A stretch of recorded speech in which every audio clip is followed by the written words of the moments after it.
So what does the S stand for in Surge? What's the first line of proof for the beginning of the universe? Let's back up from that, okay, and I'll come back to you for that. What does it matter that there's a beginning of the universe? Why does that matter? Why are we even talking about this? Right. So this is the cosmological argument we're talking about. The cosmological argument is the argument from the beginning of the universe. The argument that the universe had a beginning. If the universe had a beginning, it had a cause. How do we know that? That is the law of causality. The law of causality is what science is built on. It is the foundation of science, that everything that had a beginning had a cause. And one scientist has defined science as the search for causes, that is what science is. And one agnostic scientist in our book, it said, I've never heard anything so absurd as something coming into being without a cause. And so the Surge is this argument from the beginning of the universe, because everything that had a beginning had a cause. Each of us had a beginning. We didn't appear out of thin air. There was a cause, right? My car had a beginning. It didn't appear out of thin air. It had a cause. Everything that has come into being has a cause. And so the universe had a beginning. And these are some of the scientific evidence that the universe had a beginning. So what does the S stand for in the second law of thermodynamics? Oh, in Surge. Thank you. I just took it in Surge. Second law of thermodynamics. And tell me what you know about the second law of thermodynamics. Just tell you what I wrote down. Yeah, absolutely. So thermodynamics is the study of matter and energy.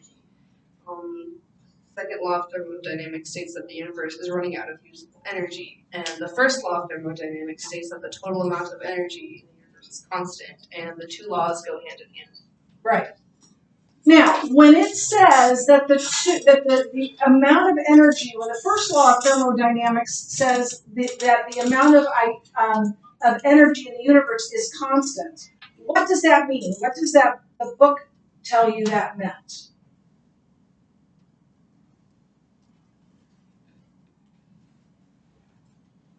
Because we think of that and we think, well, it's just staying the same, and that's not what it means.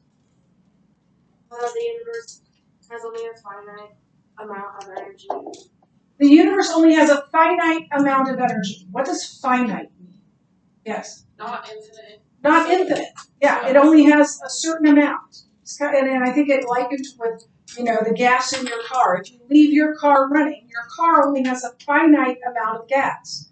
It will run out of gas if you keep it running. There's only a finite amount of energy in the universe. And so someday, the universe will end. Interesting, that's what the Bible tells us. But it's also what the science tells us, that someday, just as it came into being, it will end as well. It will run out of energy. So the second law of thermodynamics is saying that that the universe is running out of usable energy. If it is running out, it must have a beginning. Why? Yeah. Because it has to have a starting date or a starting point. Like a car of gas, you have to fill it up at some point, and from there it empties.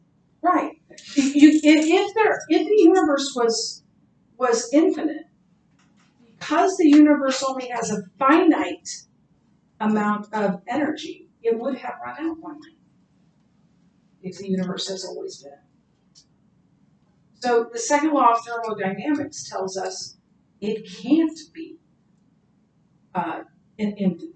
It had to have a starting time. It had to have a beginning point. And it still has energy. It's going to have energy for a long time. So don't go home and start crying. The universe is going to blow Jesus is going to come back, and God's going to make a new heaven and a new earth. And that's all in His time. So that's the second law of thermodynamics. And you're gonna see questions about this on your test, so you want to know as much as possible about this. I reread this every year, and I have a hard time hanging on to all of that information. So I would, especially this section, the surge section, I would suggest that you reread it while you prepare for your test. What's the U stand for? The universe is expanding. Where is it expanding from? From where is it expanding would be the correct Like a core. right? From a single point. Yeah. That turns out to be mathematically nothing. So the universe is expanding from a single point.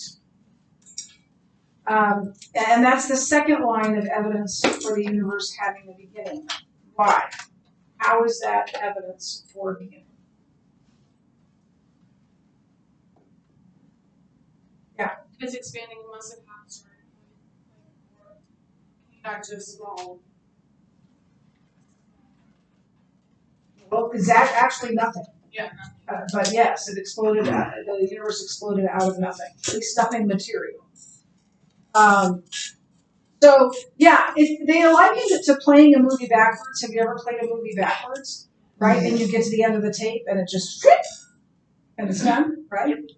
So if you play this movie backwards, if this is if we did a video of a firework going off or an explosion, right, and we played it backwards, the explosion would collapse back in, and then you'd see, oh, this is where it began. Now, obviously, we can't do that with the universe, but it is indicative of, it assumes, if the universe is expanding, it's assuming that it expanded from somewhere back here, somewhere in the distant past. It expanded from that. So that's the second line that, what does it say?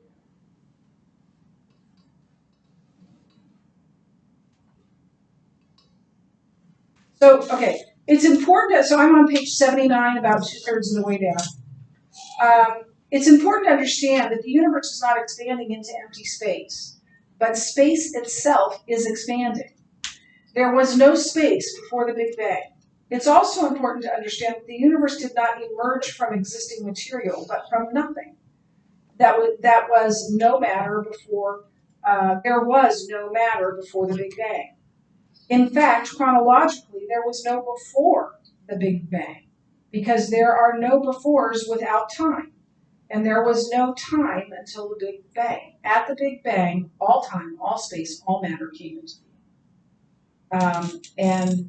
So what this is saying is that something not material had to have created the universe, because there was nothing material. There was no time, there was no space, and there was no matter. That's material things. And it exploded. So it had to come from something outside of the universe. Does that make sense? Because I'm seeing some looks that look like, what are you talking about? I never said it was easy, right? I said it would make your brain swim. Okay, so what's the R for?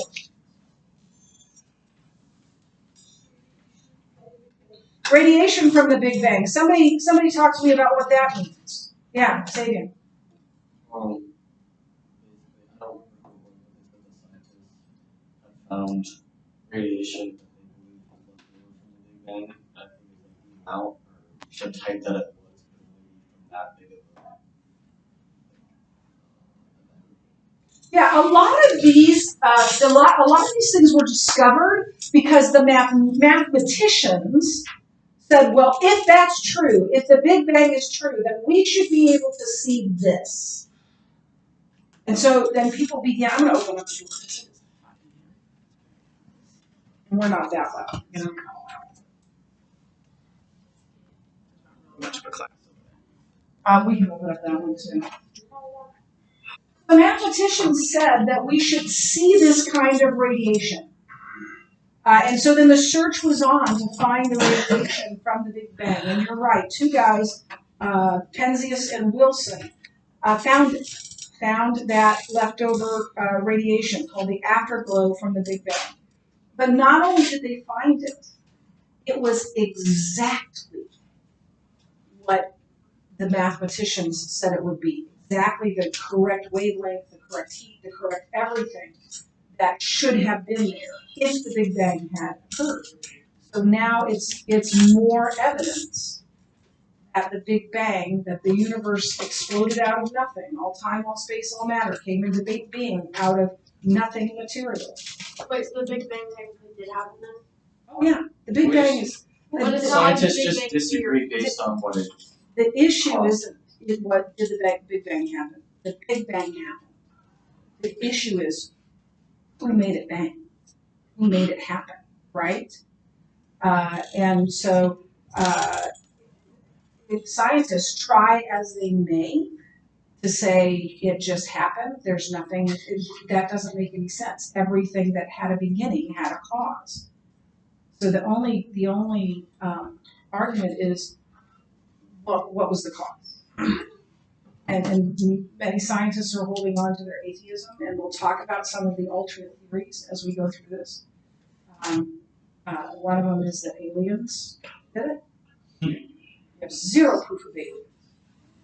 But we'll talk, and they named one of them, that swirling mathematical points created the universe. Swirling mathematical points aren't nothing. So we'll talk about that as we go on.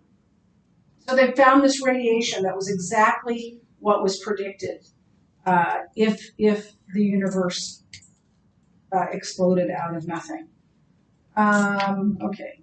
Yeah, Wilson has exactly, you know what, I'm going to read from Robert Jastrow. I'm on page 82.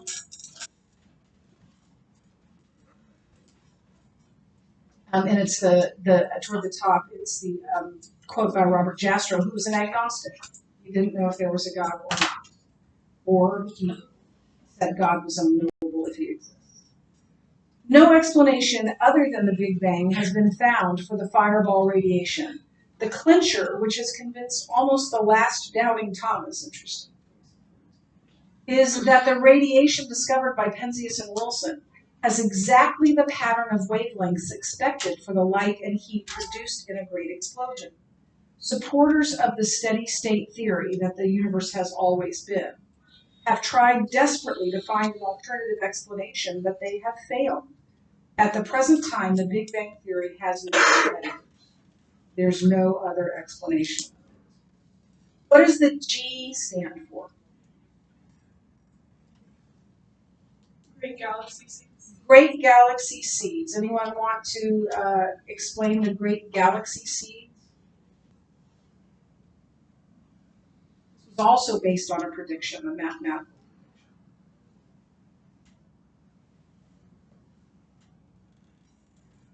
I can try.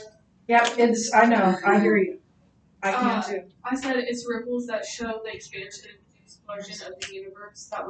It was precisely tweaked to cause just enough matter to congregate to allow the galaxy to be. Yeah, so another prediction that would confirm the Big Bang is this idea that we should see slight variations, or they call them ripples, in temperature of the cosmic background radiation, of the radiation that Penzias and Wilson discovered. And because it had to explode in such a way so as to allow galaxies to form, right? And if the temperature of their background radiation wasn't exactly right, galaxies wouldn't have formed. Turns out the temperature of the ripples of radiation were exactly right to allow galaxies to form. So that temperature enabled matter to congregate through gravity into galaxies. If there are no galaxies, there's no us, right? There's really no nothing if there are no galaxies. I love what George Smoot said. He said, and he wasn't a believer, he said, if you're religious, it's like looking at God. When COBE went out, this satellite went out and actually found it, he said it's like looking, if you're religious, it's like looking at God. The God who created the universe. So yeah, and Stephen Hawking called it the most important discovery of the century, if not all time. Wow, that's a strong statement. So COBE not only found the ripples, but scientists were amazed at their precision. If they would have been tweaked, as I just said, just a little, just a fraction, we'd have no galaxies. So have you ever like seen a movie or on the news something explode? Yeah. Would you call it precise? No, it just spews everywhere, right? Stuff lands. Or think about a tornado. Like I've heard of tornadoes that, like, they found a piece of straw driven through a tree. When the tornado went through here a number of years ago, we were still down at La Platte. There was just weird stuff that happened. Places where nothing was damaged, and places where things were completely level. A tornado, an explosion, is not precise. It just creates chaos. Chaos is not, by definition, chaos is not precise. These ripples and temperatures are precise, so that there can be galaxies, and ultimately so there can be life on Earth. We'll talk more of that as we walk through this. And then what is E? Yeah, Mary. Einstein's theory of general relativity. Yeah, so Einstein's theory of general relativity kind of kicked this whole thing off, right? It demands a beginning of time and space. It demands a beginning of the universe. And so it shows that time, space, and matter are co-relative. In other words, they're interdependent. You can't have one without the others. You can't just have space without matter and time. You can't just have time without space and matter. You can't have matter without time and space. They are dependent upon one another. Einstein's mathematical computation showed that very thing happened, that time, space, and matter came into existence together at the Big Bang. Any questions about this? Look, I know that this is real science. I know that this isn't easy stuff, but I want to encourage you to do the best job you can because some of you, you got your first test back, and some of you I know are really disappointed in that grade. You're going to have to put in the time to get a better grade. This isn't 10th grade anymore. You're going to have to put in the time to understand this in order to do well. So please do that. And I hope you'll find it interesting in addition to that.